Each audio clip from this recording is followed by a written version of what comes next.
damn, that was a lot of show in one episode, but I am here for all of it. Here are my immediate thoughts on The Penguin, Season 1, Episode 1.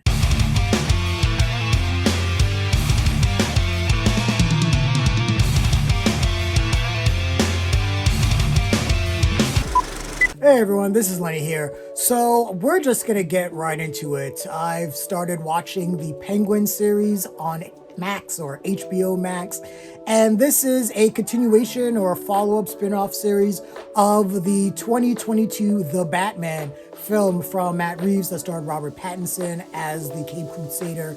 And this follows the life of the Penguin, or Oz Cobb. Not Oswald Cobblepot for anyone that really is really big into the Batman comics, but Oz Cobb, played by Colin Farell. And he was one of the standout performances from the 2022 The Batman. He was under all of this heavy makeup. You just could not recognize him at all. He had this crazy, like, Italian Jersey accent thing going on, but it still felt very Gotham in terms of his presentation. So we're following basically Oz Cobb's rise to power in Gotham, and it looks like this is going to take place between The Batman and The Batman 2 that will be released, I want to say like 2026 or so. So suffice to say that I'm just going to lay it out on the line. This is going to be a spoiler review, and so I'm just going to share, some of the things that's happened and how I feel about the plot of the pilot episode of The Penguin. But yeah, we're just gonna get right into it. First off, Colin Farrell is amazing. He's amazing in this. Playing Oz Cobb, playing the Penguin. He has like clubfoot. He takes off his sock at one point. You see how his foot is all like mangled up and everything like that. So this takes place exactly 1 week after the events of the Batman 2022. The Riddler, who was played by Paul Dano, had set off a bunch of bombs around Gotham City and flooded the city eventually. And what that has, the consequences of that has, it's basically turned downtown Gotham, or the urban area of Gotham City, into this huge mess. FEMA is there, is crime riddled. There are drugs that they're fishing out of there from sewage and everything like that, and people are still using them because they're addicts. And Gotham City has just turned into just a cesspool of crime. And because of the death of Carmine Falcone from the Batman 2022 that John Turturro played, there is now this power vacuum in the city, and we are seeing, a situation where someone like Oz Cobb could end up taking the reins as being one of the major kingpins in Gotham.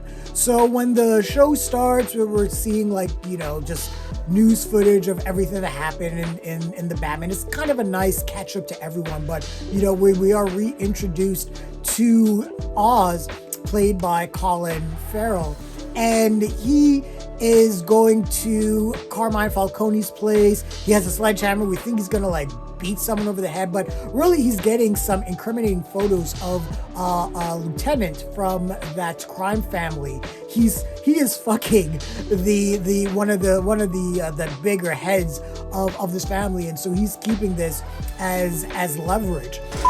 He runs into the new head of the crime family, Alberto, who is Carmine Falcone's son, but he's a drophead, he's a drug addict and everything like that, so he's trying to keep things on the level. And this is where you see where Oswald's manipulative tactics comes in. He, tries to butter himself. He talks about, how he tries to make himself small to make all the other big bosses feel good about themselves, and that's how he's not noticed. And, he tries to talk up, this new crime boss and everything like that, and he gets him drunk, then he eventually gets him on drugs and everything like that. And you see in this first episode, this whole thing is basically about how Oswald manipulates and talks his way out of basically any situation he's in. And it gets into this whole thing with the new crime boss of the family, Alberto. And we get this really cool conversation between Alberto and Oswald. And, Oswald talks about, this one gangster that he had a lot of respect for. And they had a parade for him after he died. And Alberto starts making fun of him. It's like, oh wait, you want me to be some like small-time criminal? And Oz is like, that's not what I was trying to say. I was trying to talk about like you gaining respect and how that's important. But Alberto he was on drugs, he was drugged, he was being an idiot, but he got on Oswald's last nerve, and Oswald shot him dead. So after Oz kills Alberto, we get into the Penguin title cards, and he throws his body, he puts his body in a body bag and throws it over the balcony. It's hilarious. But then he runs afoul of a bunch of teenagers who's trying to steal hubcaps from his car, and he chases one of them down. Vic, played by Renzi Phillies. He was in Marvel's The Runaways on Amazon. He's really good here. The poor guy literally shitting his pants when Oz runs into him and like basically like threatens his life. He starts stuttering to the point where Oz is like, okay, dude, Jesus Christ, calm down, man. So he basically does like the Joker thing. If anyone knows, there's an episode of Batman the Animated Series where the Joker runs into someone that they had a little bit of road rage. And the Joker took his driver's license, like, I'm going to call on you one day when I need you. And it's kind of the same thing that the Penguin pulls here with poor Vic. Takes his license like, hey, I'm going to call on you someday. I may need you. And we see how Vic begins, gets pulled in to this life of crime. And I'm going to say it straight out. I don't know how much longer this guy's going to be on this planet, because already you can tell he is just not cut out for the world of crime at all. This dude looks like he is about to piss his pants at the drop of a dime. But yeah, this is a really cool crime drama thriller. It takes a lot from like Goodfellas and The Sopranos, but it does still feel like it is from the same shared universe as the Batman. A lot of the same, cinematic tricks in terms of like the color grading, those oranges that we saw, the reds from the Batman, they still carry over here. And a lot of that grounded world feels like it has carried over from that film into the show here as well. But this show is great. It doesn't just get into the seedy underbelly of the Gotham underworld, but it also gets into Oswald's life. We meet his mom, who's suffering from dementia. She's played by Deirdre O'Connell, and she's really good. And it's really great because we see, Oz come into this house, and he's introduced to this mother, and we were expecting like this sweet dynamic. We're expecting that his mother is going to be this sweet old lady.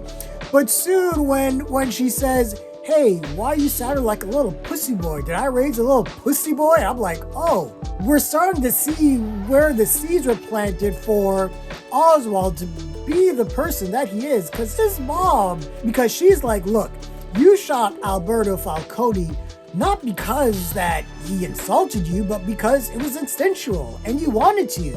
And you are planning to take over the city, and that's what I believe in. So seeing that flipped on its head was actually really cool to see. And Clancy Brown appears as Salvatore Maroni, and he's one of the other major crime families. He's like the king of the other crime family. And we actually see a lot of Akira Kurosawa's Yojimbo, or really a fistful of dollars. And this is where, we have someone taking two warring factions and pitting them against each other for his own gain. And we're seeing that all play out with Oswald Cobb's, how he's kind of pitting everyone against each other. And it was actually really great. He goes into the prison where Clancy Brown is, where Salvatore Maroni is. And Salvatore doesn't want any part of him. He's like, look, man, you're trying to sell yourself to me. I don't deal with anyone that, that sells their loyalty or has their loyalty for sale. I don't fuck with people like that. And it's funny, and I'll say this too, the Penguin is actually funny. There's a lot of darkly comedic elements, and a lot of it does have to do with Colin Farrell's character and how he plays him. For example, when he is in the prison with Salvatore Maroni, and Salvatore is basically cussing him out, Oz is like, I see you're upset right now. I get it. And he goes, and then he turns back around, and he has that ring that Alberto Falcone had, and that was sort of like, you know, a fuck you to Salvatore. And Carmine used to wear that, and Alberto eventually wound up getting it.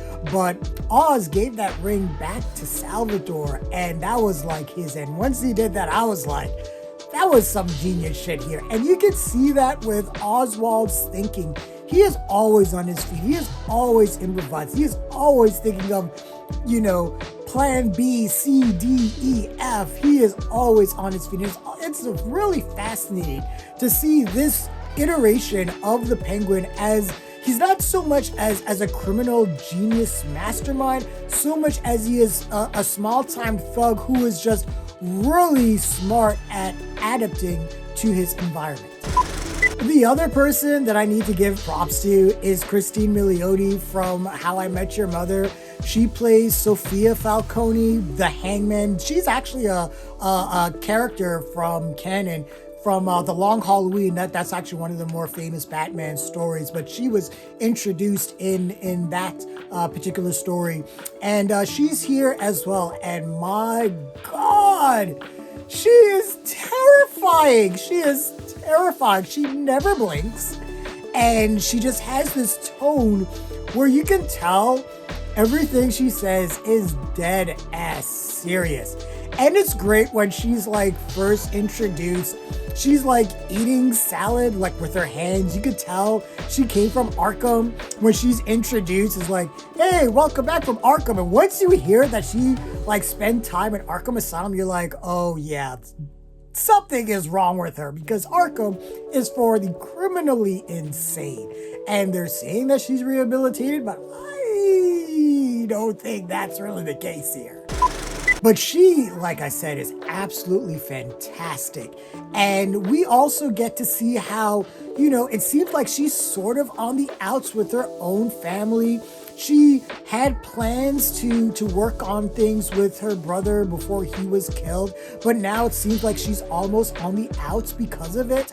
And there's all this conflict, inner turmoil with the families and with Oz and with Vic and everything like that. And it just all comes together in this amazing finale where we see Oz getting chased down by Sophia and her henchmen, and he gets caught and he's like stripped down naked and he's in a greenhouse.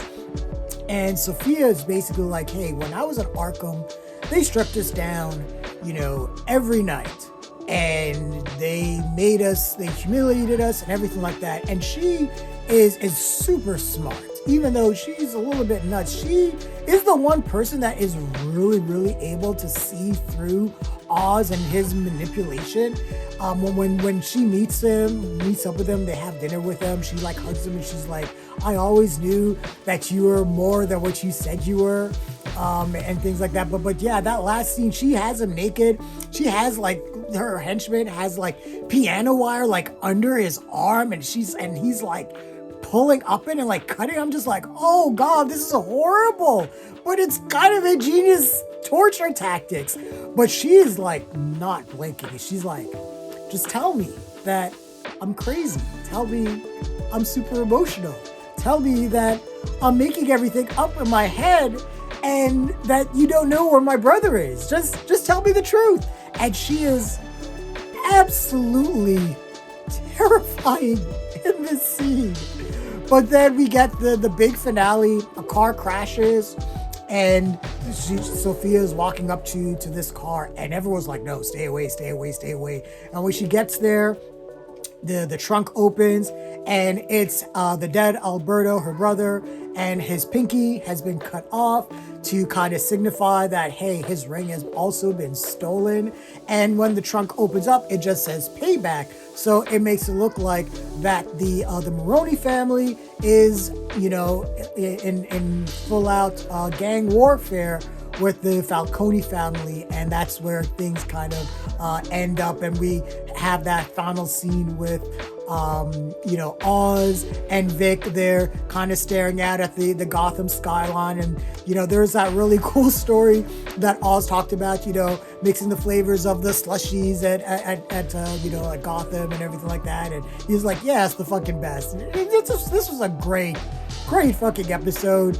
I mean, it established so much about Gotham, established so much about all of our main players, not just the Penguin, but everyone else around this world, all the small time hoods, all the big time players. And like I said again, it makes Gotham its own character as a city. And that was one of the cool things that I really liked about the Batman 2022. How this is going to play out, I have no idea. I have no idea where things are going to go, but I am here for this ride. This was one of my favorite pilots of any show released this year. I am going to be giving you guys reviews for this show weekly up until this show is no more, because I love the hell out of it. So if I was going to give a rating for the pilot episode of The Penguin, I would give this a very, very high blockbuster. This was just everything that I was asking for this show. I think there was a little bit of apprehension. I think a few people were kind of worried, wondering if this was going to be more of a cash grab, but I watched the 2022 Batman movie. I was not worried at all. Colin Farell is one of our more underrated and I feel sort of underappreciated actors. It feels like his name doesn't come up nearly enough when we're talking about some of the best actors of this generation. His name needs to come up more. So I was not worried at all that this show was going to be fire. And here we are. The show is fire. But yeah, those are my initial thoughts and feelings on episode 1 of season 1 of The Penguin. What did you guys think of the episode? Share your thoughts, leave your comments, like the video, subscribe to the channel, and don't forget to hit that bell icon so you can get notifications as well. Thanks a lot, everyone. Take care.